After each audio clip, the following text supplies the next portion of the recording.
Breaking news చూస్తున్నారు. ఒక్కొక్కటిగా వెలుగులోకి వస్తున్నాయి సిఐ నాగరాజు అరాచకాలు. కేసుల పేరుతో నచ్చని వారిని టార్గెట్ చేసే నాగరాజు గురించి మాట్లాడుకుంటున్న సందర్భం పదుల సంఖ్యలో సిఐ నాగరాజు బాధితులు బయటకు వస్తున్నారు. సిఐ నాగరాజు వేధింపులు భరించలేక క్రాంతి అనే వ్యక్తి బలవన్మరణానికి పాల్పడ్డారు.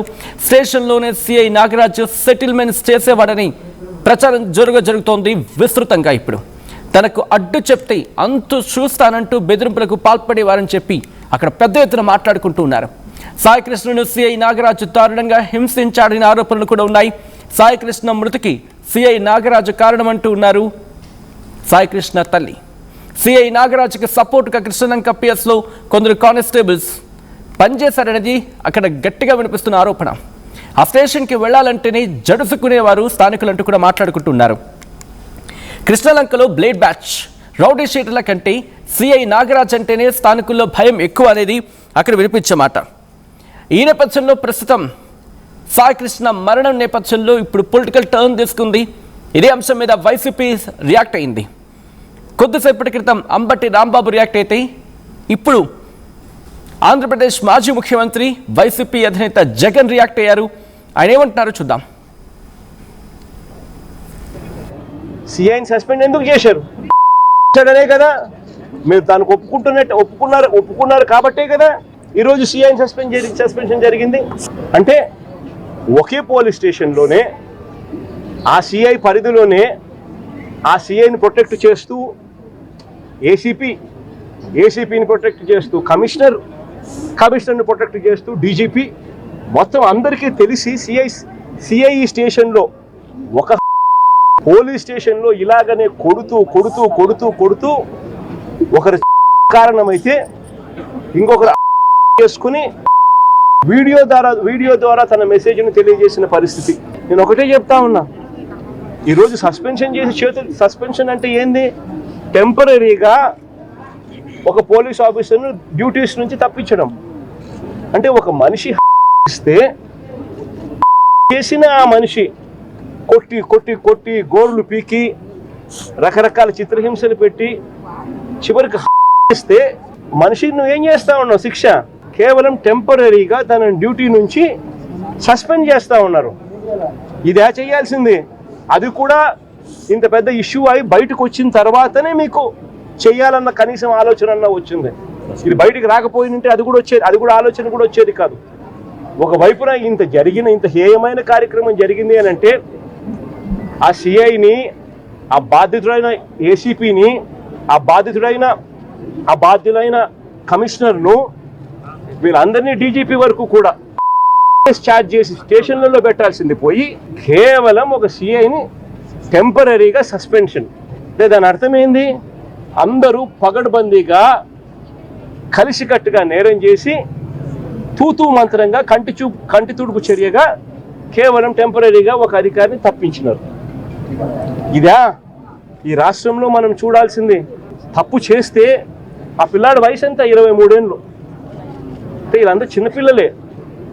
ఏదో తెలుసో తెలియకో కొద్దో గొప్ప ఎవరైనా తప్పు చేసిండొచ్చు. ఈ పిల్లాడైనా కానీ చేసిన తప్పుకు కోర్టులు ఉన్నాయి. కోర్టు ఈ పిల్లాడికి కోర్టు ఈ పిల్లాడిని ప్రొడ్యూస్ చేయమని చెప్పి సమన్ చేసింది. వీళ్ళు చేయాల్సింది ఏంది? ఆ పిల్లాడిని తీసుకొని రావడం, కోర్టుకు సబ్మిట్ చేయడం. అది పోలీసులు చేయాల్సింది. ఏం శిక్ష వేయాలి, ఆ పిల్లాడు చేసిన తప్పేంది, ఆ తప్పులో నిజం ఉందా లేదా అన్నది ఆర్గ్యుమెంట్ జరుగుతాయి, నిర్ధారణ చేస్తారు. రైట్. అది ఆంధ్రప్రదేశ్ మాజీ ముఖ్యమంత్రి వైసీపీ అధినేత జగన్ అక్కడికి చేరుకున్నారు. ఇటు సాయికృష్ణ తల్లితో అక్కడ మాట్లాడిన తర్వాత మీడియాతో మాట్లాడుతూ సెన్సేషన్ కమెంట్స్ చేశారు. ఇటు కూటమి ప్రభుత్వాన్ని టార్గెట్ చేస్తూ మాట్లాడిన ఈ అంశం ప్రస్తుతం హాట్ టాపిక్గా మారింది. 2 తెలుగు రాష్ట్రాల్లో కూడా సంచలనంగా మారింది. మరి ముఖ్యంగా ఆంధ్రప్రదేశ్లో దట్టు విజయవాడలో ఎటువంటి సంచలనంగా మారిందో మీరు చూస్తున్నారు. డీటెయిల్స్ చేసుకుందాం. మా AP input editor Krishnamohan updates అందించేందుకు సిద్ధంగా ఉన్నారు. కృష్ణమోహన్, ఇప్పుడు సిఐకి సంబంధించిన అరాచకాలు ఒక్కొక్కటి బయటకు వస్తున్న క్రమంలో ఎటువంటి యాక్షన్లకు? ఎందుకంటే ఇక్కడ సిఐ విషయంలో ఏసీపీ కవర్ చేస్తున్నారు, ఏసీపీ విషయంలో కమిషనర్ అండ్ కమిషనర్ విషయంలో డీజీపీ అని చెప్పి ఇటు ఒక హైరార్కీని క్వశ్చన్ చేశారు ఆంధ్రప్రదేశ్ మాజీ ముఖ్యమంత్రి వైసీపీ అధినేత జగన్. సో ఈ క్రమంలో వైసీపీ ఏం చేయబోతుంది అండ్ కూటమి నుంచి ఎటువంటి రియాక్షన్ వస్తుంది? యా సత్యన, ఇప్పుడు ఈరోజు జగన్ ఇందాక వాళ్ళ ఇంటి దగ్గరికి వచ్చినప్పుడు కూడా చాలా కీలకమైన వ్యాఖ్యలు అయితే చేశారు. ప్రధానంగా ఆయన మాట్లాడింది అంటే ఒక సీఏని కాపాడడానికి ఒక సీఏ ఒక ఇష్యూ చేస్తే దానికి ఏసీపీ ఉంటాడు, దానిపైన ఇంకొక అధికారం ఉంటాడు, లేకపోతే ఇంకొక అధికారం ఉంటాడు, ఫైనల్ గా ఇంకొక అధికారం ఉంటాడు. కానీ చనిపోయిన మృతదేహాన్ని కాల్చేంత పరిస్థితికి ఎవరు చేస్తున్నారు అనే దాని మీద చాలా సీరియస్ గా ఎంక్వైరీ చేయాలి, దీన్ని సిబిఐ ఎంక్వైరీ వేయాలి అనేది మాజీ ముఖ్యమంత్రి జగన్మోహన్ రెడ్డి మాట్లాడుతున్న పరిస్థితి. రెండవది, అసలుకి ఒక ఐజీ స్థాయియో లేకపోతే ఇంకో స్థాయి అధికారి ఈ ఇష్యూలో ఉన్నప్పుడు అసలు ఎస్పీ స్థాయి అధికారిని తీసుకొని వచ్చి ఆయన్ని ఇన్వెస్టిగేషన్ చేయడం ఎంతవరకు కరెక్ట్ అని కూడా జగన్మోహన్ రెడ్డి మాట్లాడు చాలా కీలకమైన అంశాలు అయితే మాట్లాడిన పరిస్థితి ఉంది. కానీ ఇప్పుడు మనం ఎప్పుడైతే ఆర్టీవీ నాగరాజు విషయంలో ఎప్పుడైతే తెర మీదకి తీసుకొని వచ్చిన అంశం ఉందో దాని తర్వాత చాలా అంశాలు డైరెక్ట్ గా బాధితులు ఇంకొకరు మనకి దృష్టి తెచ్చే ప్రయత్నం చేస్తున్నారు. మరోవైపు క్రాంతి ఎందుకు సూసైడ్ చేస్తున్నాడు అనే అంశాన్ని కూడా జగన్మోహన్ రెడ్డి డైరెక్ట్ గా సెల్ ఫోన్ లో చూపించి ఎందుకు ఈ అంశాన్ని అతను ఎందుకు సూసైడ్ చేస్తున్నాడు, ఎందుకు అతన్ని వేదనలో పెడుతున్నారు అనే అంశాన్ని కూడా చెప్పిన పరిస్థితి. రెండవది, రాబోయే రోజుల్లో అసలు ఇతను చేసిన వ్యవహారాలు ఒకటి కాదు రెండు కాదు చాలా ఇష్యూస్ ఉన్నాయి అనే పరిస్థితి కూడా చేశారు. స్టేషన్ లోనే సిఐ చాలా సెటిల్మెంట్లు చేసేవాడు, తనకి అండగా దాదాపుగా 7 మంది కానిస్టేబుల్ ఈ వ్యవహారాన్ని నడిపేవాళ్ళు. ఈ వ్యవహారంలో నాని అనే వ్యక్తి కావచ్చు, నాగరాజు అనే వ్యక్తి కావచ్చు. ఎందుకంటే ఈ పేర్లన్నీ కూడా తల్లి చెప్పిన తర్వాత ఒక నిందితుడు వాస్తవంగా ఈ కేసులో ఒకటి అదే పోలీస్ స్టేషన్ లో లాకప్ లో ఉన్నప్పుడు ఇతన్ని ఏ విధంగా హింసించారు అనే అంశాన్ని కూడా మరో నిందితుడు కూడా చందు అనే నిందితుడు కూడా చాలా ఓపెన్ గా మాట్లాడిన పరిస్థితి కూడా మన ఆర్టీవీ ఎక్స్క్లూజివ్ గా చేసిన పరిస్థితి. ఇటువంటి అంశాలని ఎందుకు ఇట్లా రియాక్ట్ అవుతున్నారు అని అంటే బేసిక్ గా తనకు అడ్డు వస్తే ఎవరినైనా సరే అంతు చూస్తానంటూ సదరు సిఐ లేకపోతే అక్కడ ఉన్న కానిస్టేబుల్ ప్రధానంగా బాబురావు లేకపోతే శివ లేకపోతే ఇంకొకడు ఈ పేర్లన్నీ కూడా చాలా గట్టిగా మాట్లాడిన పరిస్థితి అయితే ఉంది. అయితే ఇప్పుడు ఈ వ్యవహారంలో ఇన్వెస్టిగేషన్ అయితే స్టార్ట్ అయింది, కాకపోతే ఎలా ఇన్వెస్టిగేషన్ జరుగుతుంది ఏంటి అని అంశాలు చూడాల్సిన పరిస్థితి అయితే ఉంది. మరోవైపు ఈ సామ్రేణి మొత్తాన్ని కూడా అధికారులు పిలిచి మాట్లాడుతున్నారు. ఇది కాదు, మేము అన్ని విషయాలు మీకు చెప్తాము, అవసరం అనుకుంటే మీకు న్యాయం చేస్తామని చెప్పి మిగతా అధికారులు అందరూ కూడా అతనితో సెట్ చేసే ప్రయత్నం అయితే చేస్తున్నారు. కానీ కాకపోతే అసలుకి ఎలా ఈ వ్యవహారాన్ని జరుగుతుందనే అంశం మీదనే అంటే ఎందుకు పర్టికులర్ గా సిఐ నాగరాజు వ్యవహారం కావచ్చు, అంటే కృష్ణలంక కావచ్చు, లేకపోతే ఇంకొకటి పడమట వ్యవహారంలో కూడా పడమట పోలీస్ స్టేషన్ వ్యవహారంలో కూడా ఇటువంటి ఇష్యూలు చాలా పెద్దగా జరుగుతున్నాయి అనే చర్చ చాలా స్థాయిలో కనపడుతుంది. ఎందుకంటే ఈ కేసుని ఆర్టీవీ ఎప్పుడైతే తీసుకుందో అప్పటి నుంచి కూడా ఈ వ్యవహారం మీద పెద్ద ఎత్తున కొంత వ్యవహారాలు అయితే నడుస్తున్నాయి. అంటే బాధితులు ఒక్కొక్కరు ఫోన్ చేసి డైరెక్ట్ గా ఫోన్ చేసి సార్ మా బాధితులు మేము ఇట్లా ఇబ్బందులు పడ్డాం, ఇంకోటి ఇబ్బందులు పడ్డాం అనే చర్చ జరుగుతుంది.